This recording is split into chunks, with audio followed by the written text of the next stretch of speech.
Bonsoir tout le monde et bienvenue dans ce 95e épisode de l'ESC Made in France.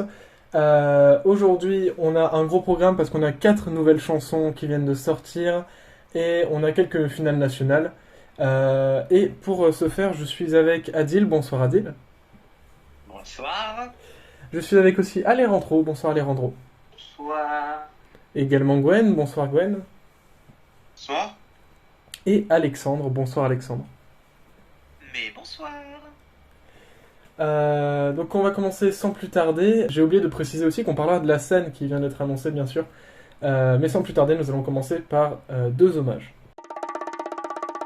Tout d'abord, nous voudrions rendre hommage au chanteur Oddborg qui avait représenté la Norvège à l'Eurovision 1968 avec la chanson Stress. Il avait terminé 14e.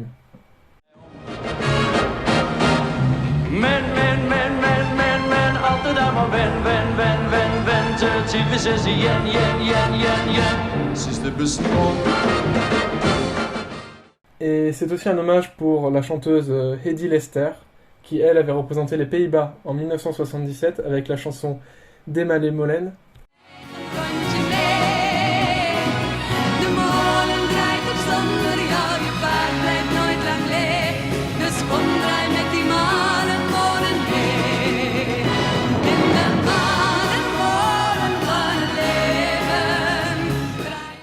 Nous voudrions souhaiter nos condoléances à leurs familles et à leurs amis. La scène pour l'Eurovision 2023 nous a été révélée par la BBC il y a quelques jours. Elle a été designée par Giulio Imede. Alors qu'est-ce qu'on pense de cette scène, Alejandro? Bon, a priori, pas de soleil tournant, donc pas de problème. Plus sérieusement, c'est une très belle scène qui est certes très simpliste, mais qui honnêtement, je trouve, est l'une des meilleures qu'on ait eues ces dernières années. Il y a vraiment eu cette notion d'espace qui a été vraiment travaillée, je trouve, ça fait vraiment grand. Mais en tout cas, oui, ça promet d'être un très beau spectacle et j'ai hâte de voir justement les différentes mises en scène et les différents plans de caméra qui vont être faits grâce à cette scène, mais ça promet du lot. Gwen? Je pense que Alejandro a bien résumé. Je pense que le Royaume-Uni nous offre une très très belle scène. Je dirais même la meilleure des scènes qui puisse exister. Je suis assez d'accord aussi à voir ce que donneront les plans caméra. Après, je sais que j'ai entendu dire que pas mal de personnes ont dit que la scène était petite. Je suis pas trop d'accord. Probablement qu'elle sera, je pense, assez grande. Non, mais je pense que le Royaume-Uni pour l'instant fait un sans faute et je pense que je n'ai pas autant peur qu'Adil. Je pense que la BBC sait ce qu'elle fait et qu'elle va nous promettre un bon Eurovision scénographiquement. Alexandre? Bah clairement oui, enfin je suis d'accord avec je suis clairement d'accord avec Gwen pour ma part. C'est une scène qui est très moderne, qui est simple, mais effective. Ça va vraiment être un bain d'air frais par rapport à cette chose qu'on a eu l'an dernier. En vrai, l'an dernier, la scène était très intéressante aussi. Il y avait un très beau concept, c'est juste que un petit problème et ça a tout foiré, quoi. Oui, voilà, je pense personnellement, je pense très sérieusement que la scène de l'an dernier aurait pu être la meilleure scène de tous les temps, je pense très honnêtement. Mais ce fichu Kinetic Sun a vraiment tout ruiné, c'était terrible. Ouais, mais là, a priori, il n'y aura pas ce problème, puisqu'il n'y a pas d'eau, donc pas moyen d'endommager les rails. Donc voilà. Et puis, j'espère en tout cas, sauf si les architectes ne savent plus construire de scène, mais le truc avec les panneaux rotatifs qu'on a vu là, avec l'écran de fond, ça existe. Il y a déjà eu ce genre d'éléments dans d'autres scènes avant, comme en 2011 par exemple à Düsseldorf, ou même à Tel Aviv en 2019. Donc ça devrait pas être un souci normalement.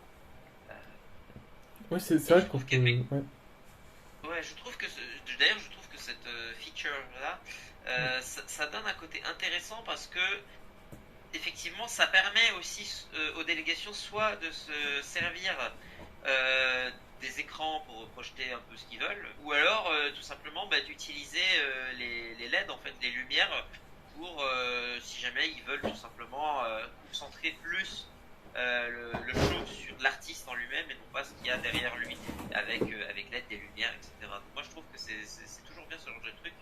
C'est sans doute ce qu'ils ont essayé de faire l'an dernier, mais ça, voilà. En tout cas, ouais, vraiment très très belle scène. J'adore aussi le fait que le plafond, enfin vous voyez ce que je veux dire, l'espèce de continuité là, aille directement vers le fond de la salle en fait. Moi j'aime beaucoup. Et puis le fait que la scène soit renfermée. Je sais pas si vous voyez ce que je veux dire, mais il y a le fait que la scène soit un peu comme pour la scène de 1199 à Jérusalem, donc ça date. Mais vous voyez ce que je veux dire, genre la scène, il y a des murs en fait sur le côté. La scène n'est pas ouverte, elle est renfermée.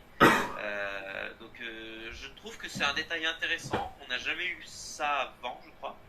Donc, Ah bah si, on a, enfin dans les éditions antérieures, la scène était un peu refermée. T'es sûr?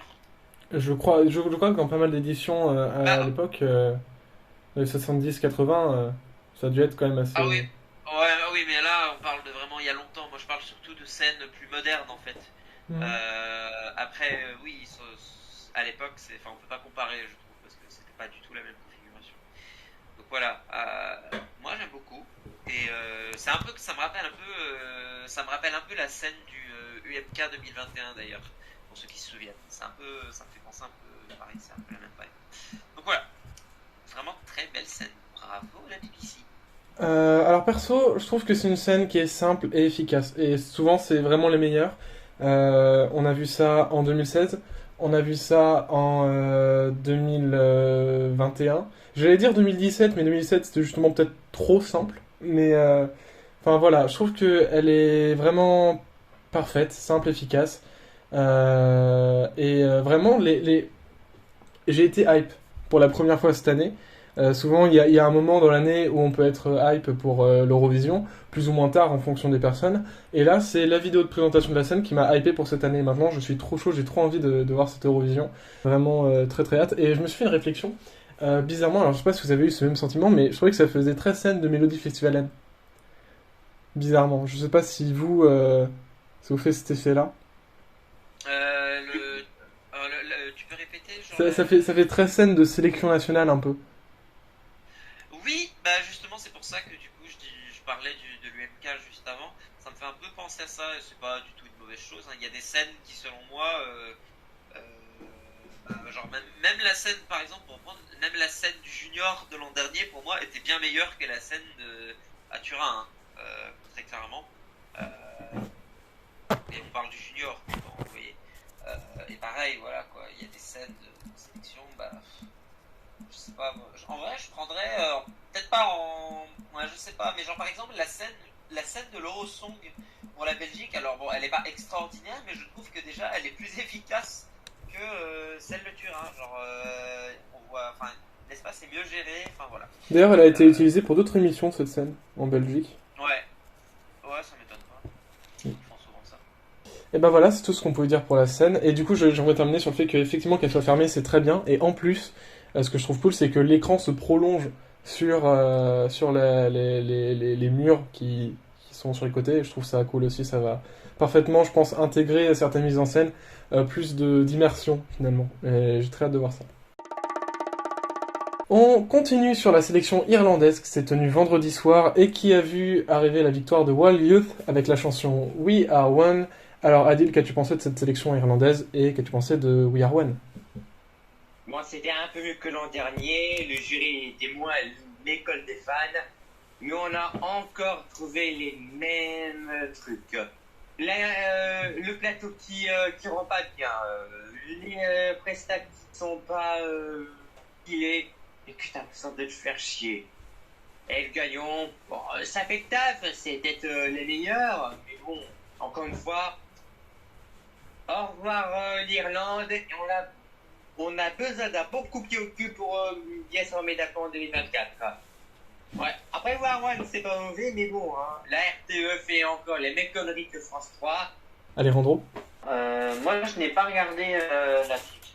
Et en ce qui concerne la chanson, alors oui, ça fait très cliché de la pop américaine qu'on a pu avoir début année 2010, tout ça. Mais moi, j'aime bien. Même si je sais que beaucoup ne sont pas acheteurs de ce genre-là. Mais moi, vraiment, c'est une musique que je trouve sympa. C'est good vibe, c'est pas prise de tête. Après, forcément, ça va pas sortir du lot non plus. Ça, faut dire ce qui est. Parce que l'Irlande, etc., c'est compliqué. Mais moi, cette chanson, je l'apprécie. Elle est cool, elle est chill et c'est vraiment pas prise de tête. Gwen? Je regardais la sélection vendredi soir. Juste avant, j'étais surtout pour Edgy et Connolly, qui étaient deux très bonnes chansons. Juste après que les lives étaient passés, je n'étais plus du tout pour eux deux parce que je trouvais qu'ils avaient raté leur live, que ce soit Edgy ou Connolly. Connolly a raté son live selon toi? Et justement, Wild Youth était la chanson qui m'avait peut-être le plus tapé dans l'œil, si j'ai envie de dire. Et pour me taper dans les oreilles aussi, si j'ai envie de dire, si j'ai envie de rajouter. Je trouvais que leur live était réussi, que la voix était parfaitement bien placée, tout était vraiment correct. Et comme j'en discutais avec une amie justement, ça nous fait beaucoup penser à U2. C'est une version un peu, un peu simple de U2 surtout. Moi je suis pas d'accord avec Adil, qui sait, si on a la demi-finale à 15 pays, je pense qu'ils peuvent peut-être tirer leur épingle du jeu. Mais je pense que ça va être quand même assez compliqué pour l'Irlande de bien figurer cette année. Alexandre? Je crois que c'est l'Irlande, c'est ça? C'est ça. Oui, c'est ça. Je crois que, honnêtement, je me suis jamais autant fait chier en écoutant une chanson. Franchement, j'ai l'impression d'avoir dit ça plein de fois, mais là, vraiment, franchement, même moi qui l'an dernier n'était pas du tout à fond pour That's Rich de Book, franchement, c'est une excellente chanson à côté. Hein, donc, je sais pas, je comprends pas pourquoi tu as ce concours qui fait des audiences de fou partout autour du monde. T'as même des gens des autres pays qui vont pouvoir voter cette année, on le rappelle. Que et du coup, forcément, t'as des pays qui le savent, ça, et qui, du coup, en prennent conscience. Et par exemple, l'Espagne qui organise une putain de finale nationale dans une grande salle et tout ça, avec des artistes de tout le pays, avec une variété de genres incroyable, avec un vrai sérieux et une vraie patte d'artiste derrière. Et puis d'un autre côté, t'as des pays qui n'en ont rien à battre et qui qui calent une sélection nationale avec 6 chansons paumées au hasard parmi 300 writing caps et qui les mettent au milieu d'un autre show comme ça juste pour caser pour que ça rentre dans la case horaire quoi. Et puis au final, voilà, on en choisit une et puis oh bah tiens c'est un boy band irlandais parce que ah bah oui on appelle les boy bands en Irlande. Et c'est tout. Franchement, je trouve ça pitoyable. Aucun non-respect forcément pour le groupe qui a gagné, hein, forcément. J'ai déjà oublié son nom d'ailleurs. Oui, c'est ça le problème, on va pas s'en souvenir après. Voilà, exactement. Merci Adil, c'est ça quoi en fait. Cette chanson-là, j'ai l'impression de l'avoir entendue. Mais enfin, on parlait avant l'enregistrement de solfège et de théorie musicale. Franchement, cette progression d'accords et cet enchaînement mélodique, j'ai l'impression de l'avoir entendu 10 millions de fois en fait. Genre, il y a même des chansons génériques qui sont casuellement où les gens sont d'accord pour dire qu'elles sont génériques, qui sonnaient plus originales que ça. Perso, ouais, je suis d'accord avec ce que dit Alexandre. Je vais juste revenir vite fait sur la sélection. Avant, c'est une sélection que j'ai écouté les chansons de studio, 4 des 6, je les ai écoutées en boucle, parce que je trouve que c'est vraiment une des meilleures sélections cette année, l'Irlande. Wild Youth n'en fait pas partie, des 4 que j'ai écouté en boucle. Mais alors déjà, j'aimerais revenir sur la performance de Public Image Limited, Hawaii. Qu'est-ce qui s'est passé avec la voix de John Lydon? C'était un enfer à écouter.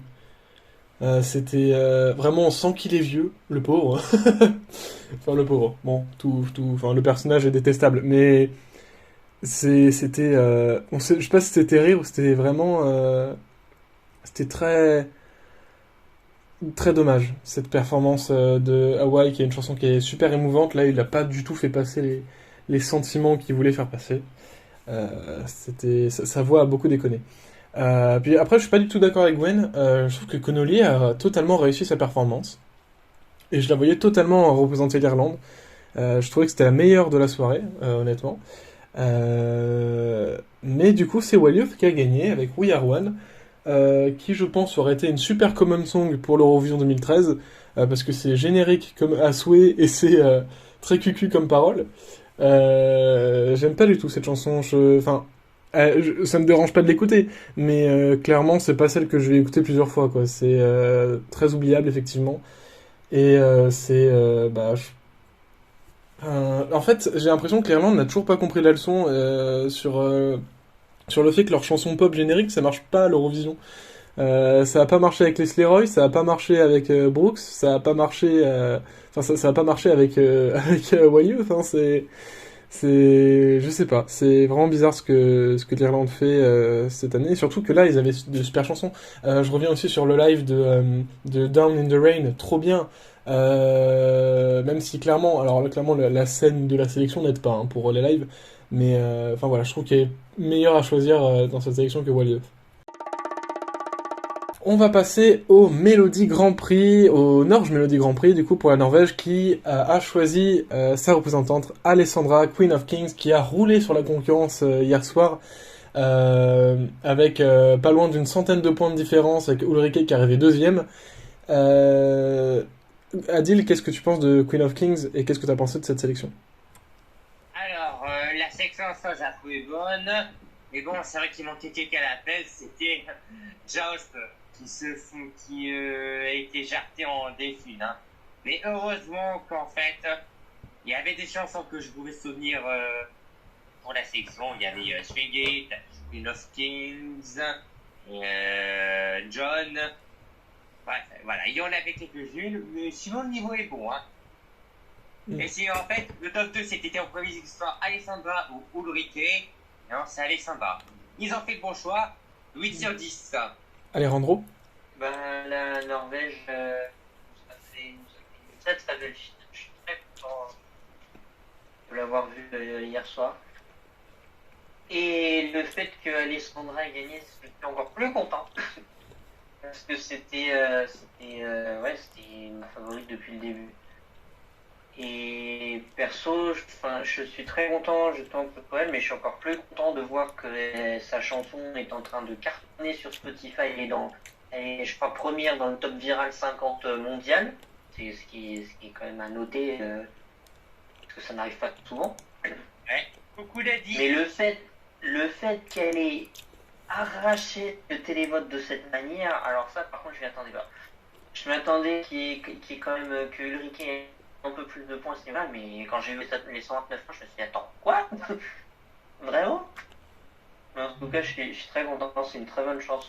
La Norvège a franchement ses grosses chances de réitérer sa qualification, donc j'ai hâte de voir ce que ça va donner à Liverpool. Allez, Gwen? En fait, la Norvège, pour moi, c'était une des meilleures sélections pour l'instant une meilleure sélection nationale pour l'instant de l'Eurovision. Moi, je voulais un peu tout le monde sauf Atle parce que j'aimais pas du tout sa chanson. Il fait quelques petites frayeurs hier soir en le voyant deuxième du jury, mais heureusement que le public n'a pas voté pour lui, sinon je me serais fait un peu les pieds avec la Norvège. J'ai presque envie de dire qu'en fait que la Norvège, enfin le MGP, c'est un peu le nouveau Melody Festival, un peu relifté. Vraiment, je crois que je me suis régalé de cette soirée. Et puis un petit coucou à Alexandra Daniel qui a donné les points de la France au jury. J'ai trouvé ça assez sympa et assez mignon de sa part. On voit bien que c'est notre chef de délégation et que vraiment elle se donne toujours à fond sur l'Eurovision et c'est ça qui fait assez plaisir. Après, concernant Alessandra, c'est un très très bon choix. Je pense que je serais même pas étonné, vu qu'elle est en première partie de première demi-finale, je serais pas étonné qu'elle démarre la demi-finale. Je pense que ça pourrait vraiment cartonner pour la demi-finale. Et effectivement, je pense que la Norvège a sa place en finale sans hésitation.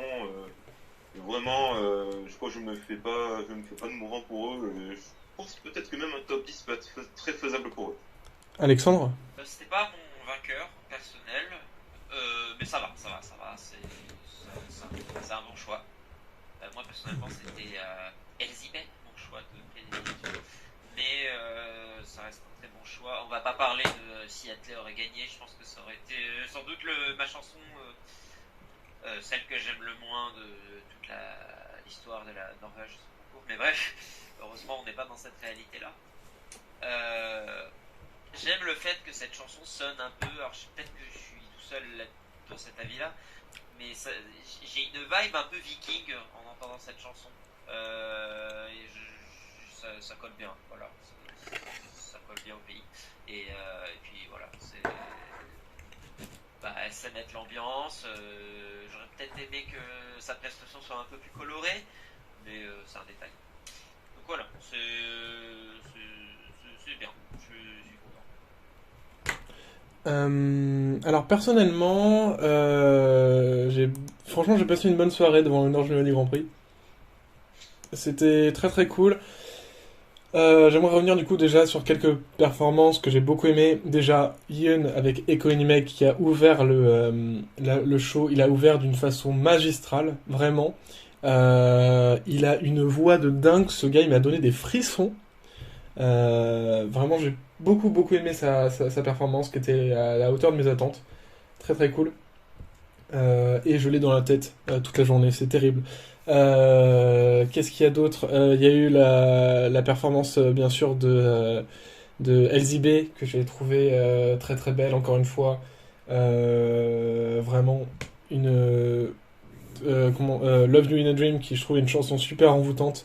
J'aurais beaucoup aimé qu'elle représente la Norvège avec. Et alors bien sûr il y avait du coup la performance de Swing It.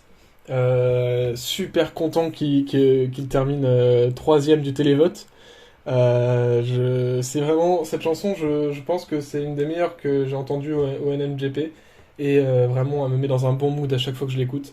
Je pense que je vais continuer de suivre ce qu'ils font parce que c'est très très cool. Sinon, après du coup pour parler de Queen of Kings, alors perso dans cette sélection j'avais plusieurs catégories. J'avais une catégorie de chansons où si ça gagnait, j'étais déçu. Une catégorie de chansons où si je gagnais, c'était ouais, bon, ni chaud ni froid. Et une catégorie de chansons que si ça gagnait, j'étais très très content. Là, c'est ni chaud ni froid, Queen of Kings. Hein, c'est une chanson que j'apprécie écouter, mais que je vais pas stan tout du long. D'ailleurs, c'est une chanson que si t'écoutes trop, j'ai l'impression que elle perd de sa saveur. Mais waouh, quelle énergie sur scène elle a, incroyable. Et bah, je pense que c'est mérité, c'est une victoire méritée. J'espère qu'Ulrike reviendra avec une meilleure chanson qu'Honestly. En attendant, je pense qu'elle va mettre le feu à Liverpool, ça c'est sûr. Et oui, je suis d'accord avec Gwen, c'est en marche pour un très beau résultat. Après, je voulais juste rajouter une chose que j'ai oublié de dire, mais en fait j'étais pour Ulrike déjà à la base.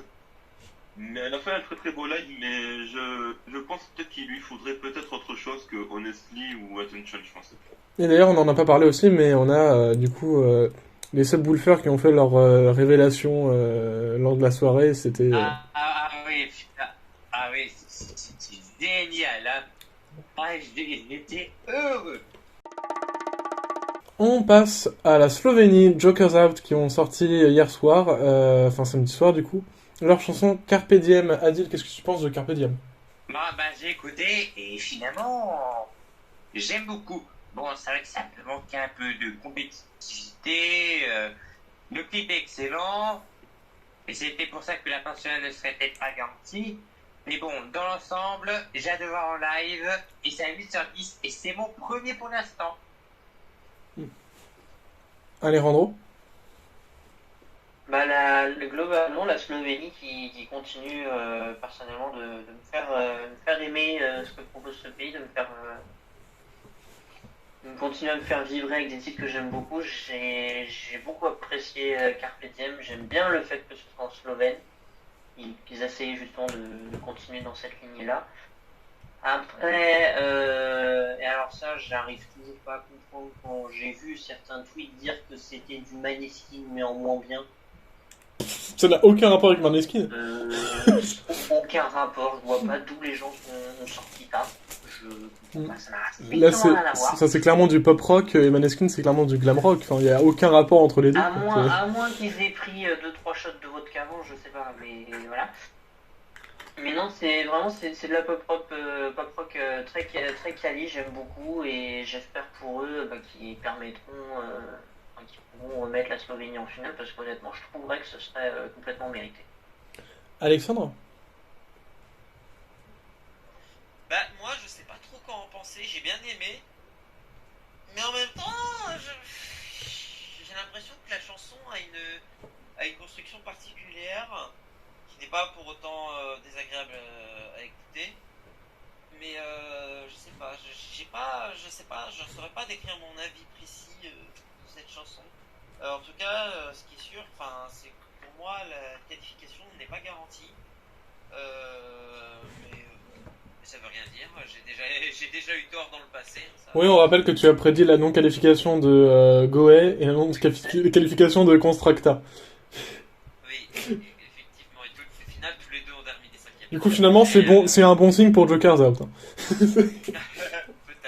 On verra. Mais en tout cas, c'est intéressant comme choix. J'aime bien. Alors, perso, j'aime beaucoup Carpe Diem. Je trouve que c'est une chanson qui fonctionne. Le clip est très joli d'ailleurs. C'est une chanson qui, à mon sens, est très efficace. C'est pas la plus mémorable, je pense, de cette Eurovision, mais c'est clairement une chanson qui pourrait faire partie de mon top 10 à la fin. Donc, ouais, j'ai une bonne chanson. J'ai pas grand chose de plus à dire. Franchement, je pense que la Slovénie retournera en finale cette année. C'est pas une mauvaise chanson en soi. C'est pas un mauvais produit. Enfin, moi, ce que j'avais peur de la Slovénie, c'est que, comme ils choisissent en interne et qu'en 2013, ça leur avait pas porté de bonheur, si j'aime dire. Je me suis dit peut-être que ça ne marcherait pas. C'est une bonne chanson de qualité, je suis assez d'accord. Je suis d'accord avec Adil. Le seul défaut, c'est qu'elle manque de compétitivité. Et le problème, c'est qu'elle est en seconde partie de seconde demi-finale.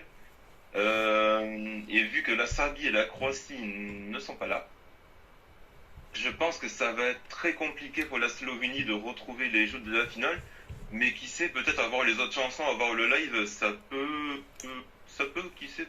marcher. Mais après, il n'y a que du télévote, hein. Donc j'aurais dit avec un jury, ça aurait pu peut-être faire quelque chose, mais avec un télévote, ça va être très très compliqué. Ouais, ça va être borderline, hein. Señores et señores, à l'Espagne, qui a décidé hier soir, il y a samedi soir encore une fois, sa chanson pour le Benidorm Fest, sa chanson pour l'Eurovision grâce au Benidorm Fest 2023. Il y avait 8 chansons en compétition et finalement c'est Blanca Paloma avec Ea Ea qui sort vainqueur avec presque la totalité des points qu'elle aurait pu, presque le maximum de points qu'elle aurait pu recevoir durant le show. Alors, qu'est-ce qu'on pense qu'est-ce qu'on a pensé de cette soirée et qu'est-ce qu'on pense de Ea Ea? Adil, je te laisse commencer. Alors, tout d'abord, je tiens à remercier la télé espagnole qui a fait un très beau show. Je me suis pas ennuyé vers quasi toutes les prestations et les chansons que j'ai pas de base. J'ai tout apprécié à de grandes différences. Et deux fois des prévisibles. Et Megara qui était 4e alors qu'il était à stade de ne pas passer en finale. Et franchement, bravo les gars. Et Blanca Paloma qui gagne. Et j'aurais tellement aimé que ce soit Secreto de la Gloire pour Turin, mais bon, le choix est fait, c'est Ea Ea. Bon, là, j'avoue, je ne peux pas lui en vouloir. La fille, elle est quand même, elle a du talent, j'aime beaucoup, mais malheureusement, j'accroche moins à Ea Ea. Et il n'y a aucun doute, ça peut se passer n'importe où, et au moins, par rapport à Telemovaïs, elle sera en finale parce que Big Five, mais quelque chose me dit que ce sera peut-être un Five, mais bon, j'espère me tromper. 6 sur 10, et en tout cas, Espagne est dans le haut du panier parmi les 7 chansons proposées. Alejandro? Alors, je suis désolé d'avance si mon côté chauvin prend le dessus. Je préfère aviser. Pas de soucis. On a l'habitude avec les eurofans espagnols. Hein. Ouais, bah alors moi je suis peut-être pas aussi radicaux que quand même. Pas abusé. Pas abusé. J'ai quand même un minimum d'esprit de conscience, tu vois. Non, en tout cas, que dire de ce Benidorm? J'ai beaucoup apprécié cette deuxième édition du Benidorm Fest. En tout cas, depuis qu'on a eu ce changement de délégation et ce changement à la tête de programme des divertissements pour RTE, ça fait un grand bien fou. Il y a un air nouveau qui souffle pour l'Espagne. J'ai l'impression qu'elle arrive à revenir dans ces grandes aires, je vais dire. On a eu, franchement, le show en lui-même, enfin, on voit tout ce qui est côté production, toutes les chansons qui ont été choisies, etc. On voit que RTE il met vraiment le paquet pour voilà, que l'Espagne ait enfin une sélection digne de ce nom. Ce qui n'est pas trop tôt après ces diverses années d'échecs qu'il y a eu auparavant. J'ai beaucoup apprécié cette finale, il y avait beaucoup de diversité, chaque artiste avait ramené quelque chose de différent, vraiment quelque chose de très, plus ou moins personnel. Si on peut juste parler, le flop de Foussane Octa, est-ce que c'est vraiment étonnant? Non, je l'ai vu arriver dès la première demi, dès sa place en première demi. Et je suis absolument pas étonné, même si elle faisait partie des favorites, voilà, son flop m'étonne pas. Et je m'attendais justement à ce que le duel final se fasse entre Blanca Paloma et Agoné, qui, pour moi, voilà, ont été les deux meilleurs chansons de cette année. Et que dire de EAEA? EAEA, c'est... Déjà, je suis très content que Flamenco soit de retour à l'Eurovision pour l'Espagne, parce que ça faisait très longtemps qu'on n'en avait pas. Et c'est vraiment ce qui est le plus important pour moi, ce que je ressens le plus dans cette chanson, c'est vraiment le côté très personnel, très sincère, mais qui arrive quand même à te capter, même si tu comprends pas forcément ce qui est dit. Blanca Paloma, vu comment elle performe, elle te saisit les premiers instants et elle te lâche pas, au point que pour certains, je sais pas si ça vous est arrivé pour vous, où tu restes bouche bée, t'arrives pas à dire quoi que ce soit et elle te garde comme ça pendant 3 minutes. Et ça, je trouve ça très très fort. Et c'est... Alors certes, ça ne représente pas non plus l'intégralité de l'Espagne, forcément, parce que avec tout ce qu'il y a en Galice, etc., comme on avait avec Tank Chougueras l'an passé. Mais c'est quand même, ça transpire l'essence espagnole, qui certes peut paraître cliché, mais qui est quand même assez bien construite et qui est construite de manière très intelligente pour justement que ça diffère de ce côté qui peut être très cliché. Et oui, enfin, Blanca Paloma, elle est là, elle a de la prestance, vocalement c'est nickel, il n'y a rien à redire. Elle te capte, elle ne te lâche pas.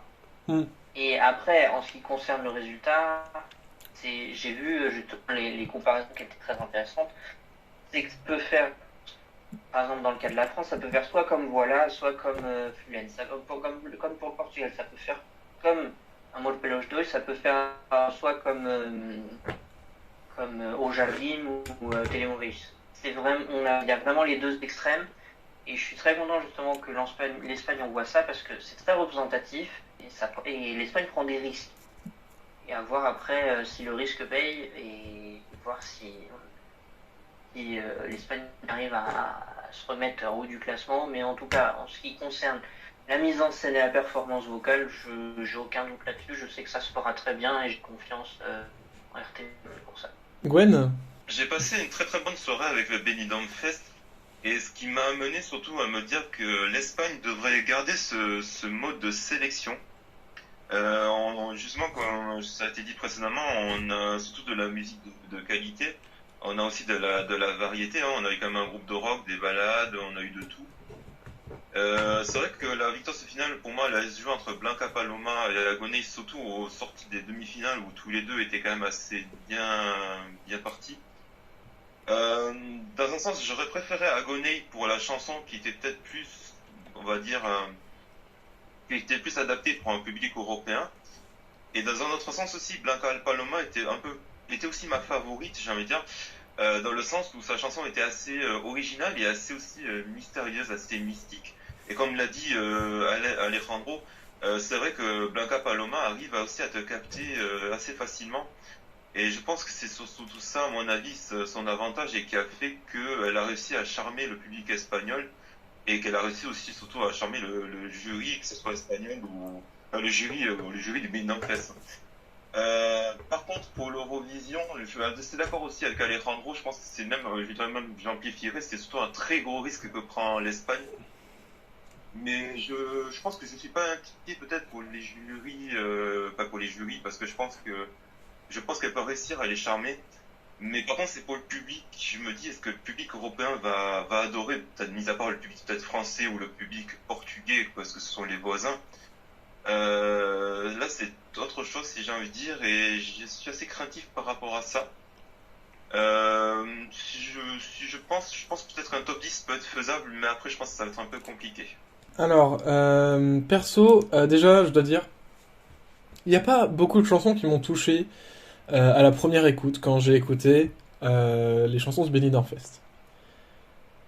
Il y en a, à vrai dire, 4 qui m'ont touché dès le début, et une en particulier que j'ai adorée. C'est celle de Blanca Paloma. Donc je suis extrêmement content qu'elle ait gagné hier soir, et je suis d'autant plus content que l'Espagne ne s'enferme pas dans une... parce qu'ils auraient pu, hein, vu le nombre de chansons qu'il y avait, l'Espagne aurait pu retenter un coup à la Chanel. Ils n'ont pas choisi ça. Ils ont choisi de tenter quelque chose de totalement différent, de prendre un risque énorme, et ça, je le salue, et je pense que ce risque va payer. Je pense que Blanca Paloma va réussir à hypnotiser l'Europe et à la porter très haut. J'aimerais revenir vite fait quand même sur les performances du coup de Carmento.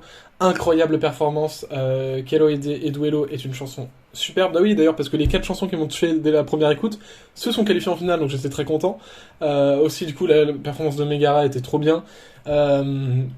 Et la chanson d'Alice Wonder, beaucoup de frissons avec cette performance. Mais du coup, ouais, vraiment super content que l'Espagne fasse ce choix. Et j'ai très hâte de la voir en finale. Et du coup, ça me fait bizarre parce que l'Espagne est première de mon top en ce moment. J'ai pas l'habitude. Ça me fait vraiment bizarre de mettre l'Espagne première. Mais c'est le cas. Et je vais terminer, je vais conclure en citant un tweet que j'ai vu l'autre soir. Cette année, les Eurofans espagnols vont pouvoir être chiants, mais avec une bonne chanson comparé à l'an dernier. Donc je suis très content. Oui, je l'ai vu aussi celui-là passer l'autre jour. Et pour rajouter par rapport à ce que disait Gwen tout à l'heure, c'est que oui, c'est un très gros risque, mais vu en fait la qualité de cette chanson, les Eurofans espagnols et ceux qui apprécient l'Espagne en général peuvent être fiers justement que l'Espagne envoie une deuxième chanson d'affilée de qualité. Faut quand même le noter parce que ça fait, je pense, de nombreuses années qu'on attend vraiment des chansons de qualité, et enfin l'Espagne s'est remis dans le droit chemin, et en tout cas, j'espère le restera pendant très longtemps. Mais je sais que, alors Corentin, du coup, qui n'est pas là ce soir, mais disait sur Twitter il y a quelques semaines qu'il appréciait beaucoup la chanson, mais selon lui, il voyait pas l'Europe adhérer à la première écoute. Et bah, c'est un choix intéressant, encore une fois. Je suis content que l'Espagne aille sur une chanson comme ça. Parce que c'est vrai qu'avec le succès de Chanel, j'avais un peu peur qu'on ait forcément que des chansons de ce style au Benidorm. Déjà, bon, c'était pas le cas. Mais qu'en plus, on ait un truc comme ça, genre Kelo Aladel, par exemple, qui aurait pu gagner. On n'était pas loin non plus. Hein. Au final, non. Et voilà, donc je suis très surpris que moi je voyais pas du tout ça gagner, mais pourquoi pas. Par contre, les gens qui disent que ça va gagner l'Eurovision, je sais pas quoi, non. Pour moi, en fait pour moi, l'engouement vers cette chanson, je le sens. Je sens cette odeur, je sens ce truc. Vous savez, ce sentiment que j'ai déjà vu, cette odeur que nous-mêmes on a déjà senti. Ça pue le fanwank, cette chanson en fait. Ah oui, ça fait fanfile. Donc, alors je dirais pas, je souhaite pas ça non plus à l'Espagne. Hein, je pense pas que ça fera pas forcément ça. Mais pour moi, en fait, c'est vraiment une chanson où je crois pas qu'en plus de base il y avait tant d'engouement pour cette chanson-là, en fait, hein, il me semble. C'est vraiment. Non, je crois pas. En fait, pour argumenter ton propos, Alexandre, ce qui s'est passé, en fait, c'est que en fait, tout l'engouement a été pris au moment de la deuxième demi-finale, au moment où le live, en fait, a tellement matrixé les gens que ça y est, ils étaient en mode ouais, faut qu'il gagne, machin et tout, etc. Mais avant ça, j'ai pas vu, après peut-être que je me trompe, parce que je regarde pas non plus 3000 tops qui sortent en permanence, mais je crois pas avoir vu en tout cas que Blanca Paloma était dans les favoris. Moi j'avais vu au départ les deux gros noms qui étaient sortis comme favoris au départ, c'était Agonel et Fusanota en fait. Mais je crois pas que on faisait partie. Alors, parce que moi du coup je crois que Blanca Paloma était souvent genre dans les tops, t'es 4ème, 5ème quoi, top communautaire et tout, donc pas favorite mais un peu quand même. Ouais, bah en tout cas, moi personnellement, je sais pas, je suis très sceptique pour moi. Enfin, en tout cas, pour moi, c'est sûr, ça ne gagnera pas.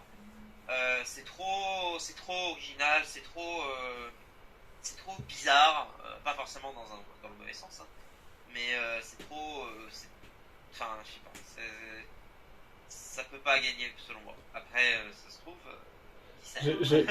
Mais tu sais Alexandre que j'aime bien rappeler que tu as dit que Grace ne se qualifierait pas, tu vois, genre. Mais voilà, mais là pour le coup, je pense que tout le monde est d'accord pour dire que ça gagnera pas. Enfin, c'est pas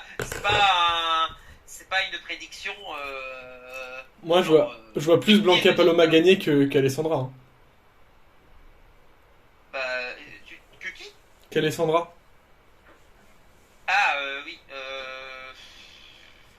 De toute façon, pour l'instant, on parle déjà de ça alors qu'on a même pas 10 chansons. Oui, voilà, on en a combien? 6? 7. 7, 7, oui. il en manque 30, alors imagine.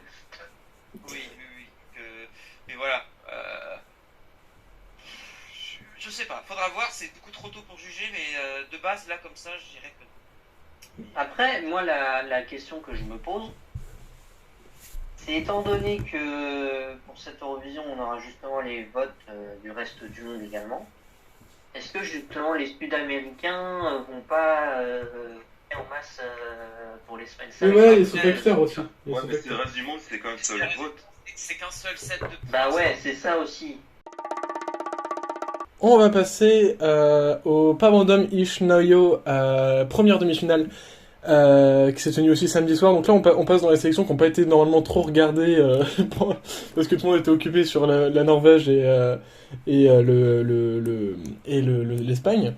Alors, il y avait 10 chansons en compétition et se sont qualifiées Ruth Amur avec Solo, Petunia avec Love of My Life, Il Senso avec Sparnai, Gabrielus Vagelis avec Shkomas et Juste Kroyelite avec Need More Fun. Gwen, tu as un petit peu regardé apparemment, ou alors tu connais un petit peu les chansons? Moi, j'ai pas regardé, mais bon, comme j'avais vu quand même les séries, je connais déjà les chansons. J'ai quand même observé un petit peu les résultats. Déjà, il y avait plus de voix déjà que dans les séries. Et j'ai l'impression que les tendances se sont un petit peu inversées, si j'allais dire, parce que j'avais vu que Il Senso a gagné le vote du public, alors que c'était Routamont qui l'avait gagné en série. Mais moi, ce que je suis le plus satisfait, c'est surtout Petunia, parce que Petunia, c'est ma favorite et je l'ai réécoutée. Vraiment, j'adore complètement sa chanson. C'est une sorte de, on va dire, de Kula, mais au féminin. Je sais pas si vous vous rappelez Kula, qui avait représenté l'Estonie en 2012. Très bonne chanson, Kula, hein. Ça fait 6ème, hein. Et je pense qu'à mon avis, qu'elle peut avoir encore une carte à tirer dans son jeu. Mais je pense personnellement que pour l'instant, on n'a pas encore la chanson qui va représenter la Lituanie. Je pense qu'il faudra déjà regarder la seconde demi-finale pour voir ce que ça donne. Et puis après voir qui va se qualifier et qui va aller en finale. Donc je sais pas, mais la Lituanie, je suis quand même pas, même malgré cette demi-finale, je suis quand même pas encore optimiste pour eux. Ça reste quand même très serré entre les les chansons en compétition. Je pense que, honnêtement, pour moi, ça se joue entre 3 chansons, dont une qui, à mon avis, a plus de chances de gagner que les autres. Pour moi, ça se joue entre Like a Movie, Love of My Life et Solo, qui, à mon avis, c'est Solo qui l'emportera, mais après, on sait pas ce qui peut se passer avec les Lituaniens. Ouais, mais elle a pas gagné ni jury ni public, quoi qui sait. Ouais, mais à la fois, tu vois, Love of My Life, elle a gagné le jury, mais elle était un petit peu à l'arrière au public et Il Senso s'est fait défoncer par le jury et par contre a gagné le télé. Donc je pense qu'en fait ça va, tu vois, ça va faire un petit peu comme. Est-ce qu'on peut introduire cette expression? Ça va faire une Gustave, c'est-à-dire que c'est favori nulle part, mais ça gagne quand même. Donc à voir. Et du coup, j'aimerais juste mentionner l'élimination de Joseph June avec Vacuum. J'ai récemment écouté les chansons et je trouvais que Vacuum, pour moi, c'était un petit peu. Alors, putain, je m'avance beaucoup, hein, mais genre, c'était les nouveaux The Roop, tu vois. Je trouvais ça très, très space, mais à la fois vraiment addictif. Et du coup, ça me surprend que ce soit fait éliminer si rapidement. Non, c'est pas une surprise, je ne mets pas du tout. Voilà. On passe au Melody Festivalen Hit 1 qui s'est tenu du coup aussi hier avec les chansons les chansons qui ont été éliminées, comme ça je commence direct. Ryan avec Hunted, Lulu Lamotte avec Inga Soger et Eva Rydberg et Eva Russ avec Langley Velvet. Les chansons qui iront en demi-finale, Victor Kruin avec Diamonds et Elove et Benny avec Ragengar. Et les 2 chansons qui iront en finale, Tone Sekelius avec Rhythm of My Show et la personne qui a été qualifiée sans passer par la phase de vote, Flagen Northwood avec Where You Are. Gwen, tu as un petit peu écouté les chansons? Tu as dit quoi pour le premier qui s'est qualifié? C'est assez marrant, c'est assez. Non, comme tu l'as prononcé. Et non, famille en tout cas, c'est John Hendricks Fjällgren, je crois, qui avait tenté plusieurs fois dans le passé mais qui n'avait jamais réussi. Sinon, sur la demi-finale, je pense qu'à mon avis, qu'on n'aura pas le représentant de la Suède, à mon avis, je pense que cette année, c'est pas une grosse demi-finale. Après, bon, hier, je crois que je l'écoutais en même temps que la Norvège, j'ai eu le don d'ubiquité de faire les deux sélections nationales. Non, je pense qu'il faudra peut-être trouver dans une autre demi-finale, mais c'est vraiment pas d'un gros niveau, franchement. Moi, j'ai pas eu le temps d'écouter les chansons, mais je suis juste très déçu de voir que Eva Rydberg et Eva Russ sont terminées dernières. Rena Mara Ding Dong Forever. Pas, mais ouais, c'est vrai qu'elles auraient peut-être pu faire un petit peu plus quand même, c'est vrai. Notre avant-dernier sujet, c'est sur Supernova, la sélection lettonne qui a effectué sa demi-finale hier soir, qui globalement c'est une demi-finale où il passe de 14 à 10, donc pas très intéressant, mais intéressant quand même de voir qui s'est fait éliminer. Catherine Miller avec Beaten Down, Just avec Stranger et Adriana Miglan avec Like a Wanna. Et l'élimination qui a choqué tout le monde, c'est Inspo avec Sway. Une des 2 chansons grandes favorites pour ce Supernova. Alors perso, je suis extrêmement déçu parce que j'aime beaucoup Inspo et j'adore Sway, c'est vraiment une chanson que j'aime beaucoup et en plus leur performance était très cool. Donc voilà, extrêmement déçu, mais on verra du coup pour la semaine prochaine avec les 10 chansons qui restent qui peut l'emporter. Alors apparemment il y a les bookmakers seraient plus sur, soit ce serait Sudden Light avec Aya, soit ce serait Patricia avec Hush qui est la favorite des fans. Donc à voir la semaine prochaine pour le Supernova. Et on termine avec les chansons d'Unserlight für Liverpool qu'on aurait pu faire la semaine dernière mais on a totalement oublié. En tout cas ça tombe bien parce que cette semaine on a eu la wild card qui s'est révélée, donc le qualifié de TikTok. Du coup avec les chansons suivantes qui étaient du coup de base qualifiées: Annika Russo avec Once Upon a Dream, Frida Gold avec Alle Freunde in mir sind müde. Putain, ma LV2 me sert, c'est incroyable. Lonely Spring avec Misfit, Lord of the Lost avec Blood and Glitter, Patty Gurdy avec Melodies of Hope, René Miller avec Concrete Heart, Strong avec Dare to be Different, Will Church avec Hold On, et du coup le qualifié TikTok, Ike Gold avec Light Mid Guten Text. Adil, que penses-tu de cette sélection? Spencer for Liverpool humilie largement la sélection Germany 12 points et je vais vous expliquer pourquoi. Juste diversité avec un rock, un troll, de la pop et un univers assez sceptique par Ati Gourdi. Le niveau est bon, voire très bon, puisqu'aucune de ces chansons est éclatée. Gwen, tu as écouté les chansons de Unsalide for Liverpool? Je te rassure, je te rejoins Arthur sur IKE, certainement pas. Non, surtout pas, parce que là, j'ai même crié au scandale de ce choix de TikTok. Franchement, personnellement, il y avait des chansons qui étaient largement meilleures que IKE, comme Jonah ou From Fall to Spring. From Fall to Spring surtout, Qui putain. largement mérité d'être dans cette sélection, et même qui avaient même les meilleures chansons.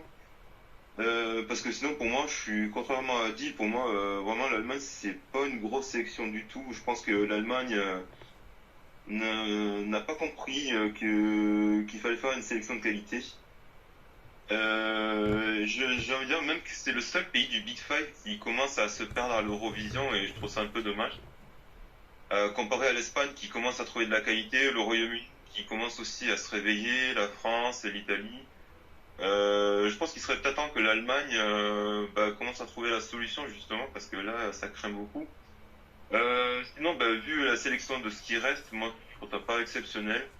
J'ai envie de rejoindre un peu Régine qui pense à The Lord of the Lost, qui me paraît peut-être être la seule qui pourrait être capable d'essayer de faire un classement à Liverpool, mais sinon le reste, franchement, j'ai presque envie de dire que les Allemands doivent un peu se secouer le cocotier pour essayer vraiment de trouver la bonne chanson, et je pense qu'ils en sont vraiment capables, quoi. C'est à croire que vraiment ils se donnent pas les moyens vraiment d'avoir un bon classement, quoi.